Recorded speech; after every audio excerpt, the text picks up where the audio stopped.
The laughter hit harder than any insult could have. Not because it was loud, but because it was hers.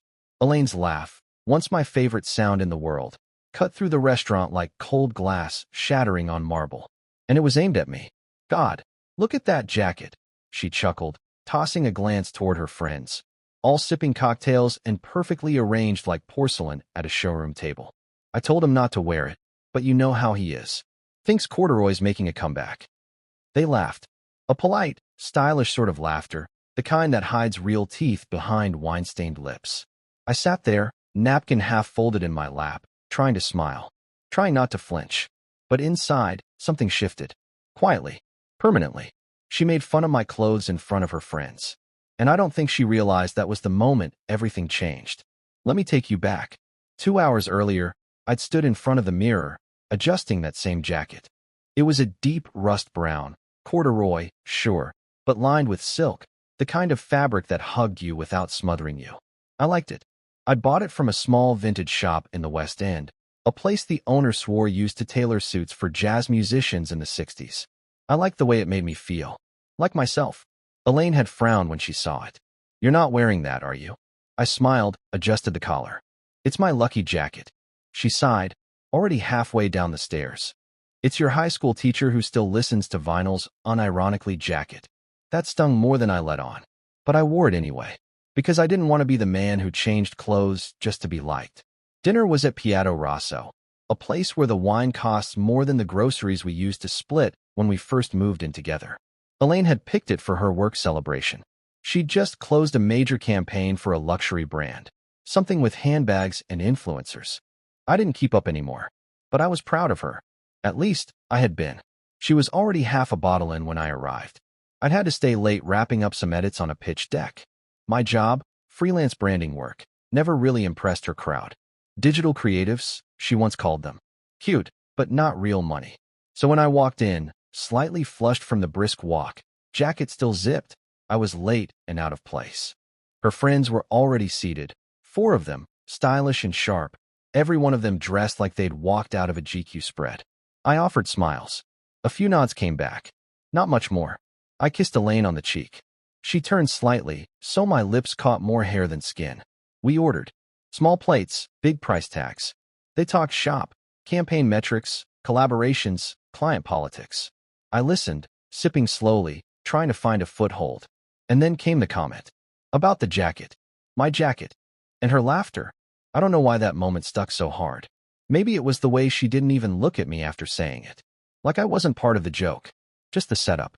I should have left. Should have excused myself and gone home. But I didn't. I stayed. Smiling. Laughing even. I played the fool because that's what love makes you do. Until it doesn't. The truth is, this wasn't the first crack. It was just the first time I really heard it. There had been others. Comments about my work, my clothes, my stories that dragged on too long when we were with her friends. The way she used to reach for my hand under the table had become the way she now reached for her phone. We used to be partners. Now I was a placeholder in her social life. The dependable guy who brought flowers on her presentation days and took her Instagram photos from the good angle. But at some point, being dependable became being invisible. And that night I saw it. Clearly, her friends didn't see me as a man worth noticing. And she didn't correct them. But the joke wasn't the end of the story. Not by a long shot. I'd planned something that night. Something small. Something that, in hindsight, turned into something very big. See, I knew the waiter. Not just in passing. I'd helped him once, months back. Gave him a short-term contract when he lost his job in marketing. Built his resume, gave him some leads. Helped him land a freelance gig with a startup I was consulting for. Paid him more than I could really afford. Because he reminded me of myself a few years ago. Trying, honest, just needing a break.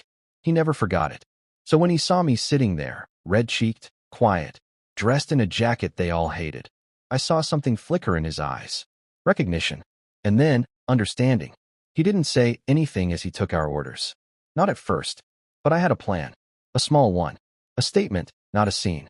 While Elaine and her friends polished off the second bottle of wine and moved on to desserts, I excused myself. Quietly walked to the bar. Had a word with the waiter. He nodded once. No questions. Just a small, tight smile. Then he said something I'll never forget. You ready? I was.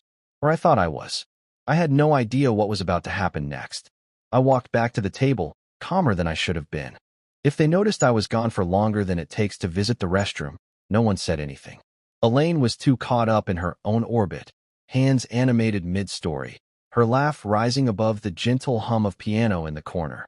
They were talking about summer homes, someone's new place in the Hamptons, another's villa in Tulum. I sat, folded my napkin again, and waited. Not with anger, not with bitterness, just stillness, like the way the ocean goes flat right before a storm. The waiter returned moments later, cradling a small stack of dessert menus, a bottle of wine, and a card. His movements were precise, practiced. He didn't rush, didn't stall.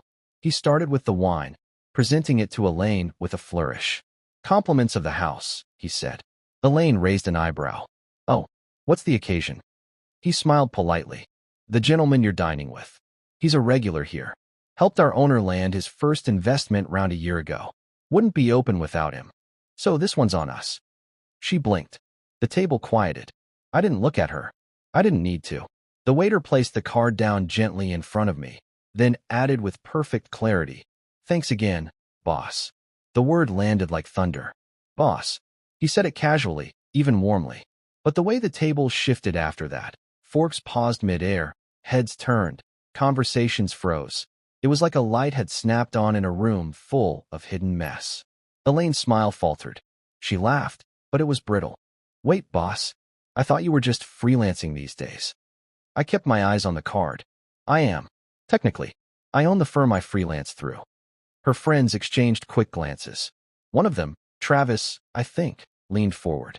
"Wait, your firm? Like, you're the founder?" I nodded slowly. "Yeah. We've done some back-end consulting for restaurants around the city. Helped a few restructure after COVID hit. This one was personal." Elaine stared at me, eyes narrowing like she was trying to do the math. "You never told me you were still involved in startups." "I tried," I said softly, "but I think you were more interested in campaign stories." I stopped talking about my work when I realized it wasn't something you wanted to hear. The silence was different now. Uncomfortable. It wasn't about the jacket anymore. One of the other women at the table, Danica, looked at me, really looked at me, for the first time that night. "So you're, like, an investor?" I shrugged. "Sometimes. Sometimes I'm just the guy writing proposals and helping businesses stay afloat. Depends on the week." Elaine tried to brush it off with a tight smile. "You never mentioned this place.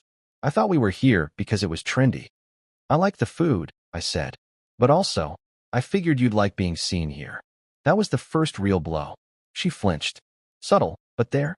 The waiter returned with a single slice of tiramisu and laid it in front of me. No one else had ordered dessert. Just me. He set the plate down, nodded once, and walked away without another word. But the damage had been done. Elaine cleared her throat, voice tighter now. "You could have said something earlier." "I could have," I said, picking up my fork. "But you were busy." She folded her arms. "What's that supposed to mean?" I looked up at her then. Really looked. At the woman who once sat cross-legged on our old futon, eating cereal at midnight and pitching business ideas with fire in her eyes. She wasn't that woman anymore. And maybe I wasn't the man she thought she could keep dismissing, either. "It means," I said gently, "that when someone mocks you in public, especially someone you love, it doesn't inspire conversation. It inspires reflection." Danica muttered something under her breath. Travis leaned back in his chair, eyes wide. Elaine's laugh came again, but this time it was hollow. "So this is what, your moment? Your revenge?" "No," I said, and meant it. "It's a reminder of what happens when you forget who's in your corner." I placed the card down on the table. It was a simple one. White, matte finish. My name embossed in small silver letters. Below it, the name of the holding company I'd founded last year. The one quietly backing 3 of the restaurants her agency was now trying to court. Elaine stared at it like it was a riddle she couldn't solve. She wasn't laughing anymore. Elaine didn't say anything for a long time.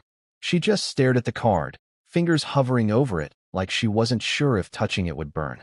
I could see her mind moving behind her eyes, doing the math, retracing the past, trying to piece together how the man in the corduroy jacket she'd laughed at had somehow become someone who could shake a room without raising his voice. Her friends were quiet now, all of them suddenly alert, maybe even a little unsure of where they stood. That's the thing about certain circles. Status is fluid, and respect follows the current. They weren't mocking anymore. They were watching. She finally spoke, her voice low, steady. Why didn't you ever tell me? I did, I replied. Just not in ways you wanted to hear. She tilted her head, defensive now. That's not fair. Neither is laughing at someone you love, I said, especially in front of people you want to impress. I didn't raise my voice. I didn't have to. I've always supported you, Elaine, I continued, even when I didn't understand your world. I showed up. I took the photos. I stayed quiet when your friends made those little comments. I even changed the way I dressed for your work events. But tonight, I wore this jacket because I wanted to feel like myself again. She opened her mouth to speak, but I raised a hand. And maybe that's what scared you, I said. Maybe it reminded you that I was never really trying to be part of your crowd. I was just trying to be your partner. And that stopped being enough for you. A long silence stretched across the table. I didn't expect an apology. Not anymore. But I saw something shift in her face. A flicker of something real. Regret, maybe. Or recognition. I'll never know. She looked down, then back up. So what now? I set my fork down, wiped my mouth, and stood. Now, I said quietly. Now I go home. And I think. About what? About whether this version of us, I gestured gently between us, is worth saving. I could see her lip tremble just slightly, but she nodded. The waiter returned, just in time. He handed me the check, even though I hadn't asked for it. I slid my card across the leather folder without hesitation. Elaine reached for hers too. No need, I said. It's on me. Her eyes flickered again. Still playing the gentleman, huh? I smiled, a little tired now. No, just taking care of what's mine. One last time. Outside, the air was cooler than I remembered. I stood on the sidewalk for a few minutes, watching the restaurant windows glow gold behind me, hearing muffled laughter, clinking glasses, the city carrying on without pause. I didn't feel triumphant. I didn't feel vengeful. Mostly, I felt done. Done trying to shrink myself to make someone else more comfortable. Done mistaking loyalty for love. Done thinking that being dependable meant being invisible. That night, I didn't go home to her. I went to a hotel, took off the jacket and hung it neatly in the closet. Then I sat on the edge of the bed, stared at the ceiling, and whispered the words I hadn't let myself say for months. I deserve more than this. A week later, we had a real conversation. No audience, no wine, no pretenses. I told her what I needed. She told me what she couldn't give. There were no yelling matches, no dramatic exits. Just honesty, finally. And when we parted, it wasn't with hate. It was with clarity. Sometimes, the person who laughs at your jacket in public is also the one who slowly unravels your sense of worth in private. And sometimes, the best thing you can do is let a stranger call you boss, just loud enough for them to hear it. So they remember what they forgot. You're not invisible. You were never small. You just outgrew their table.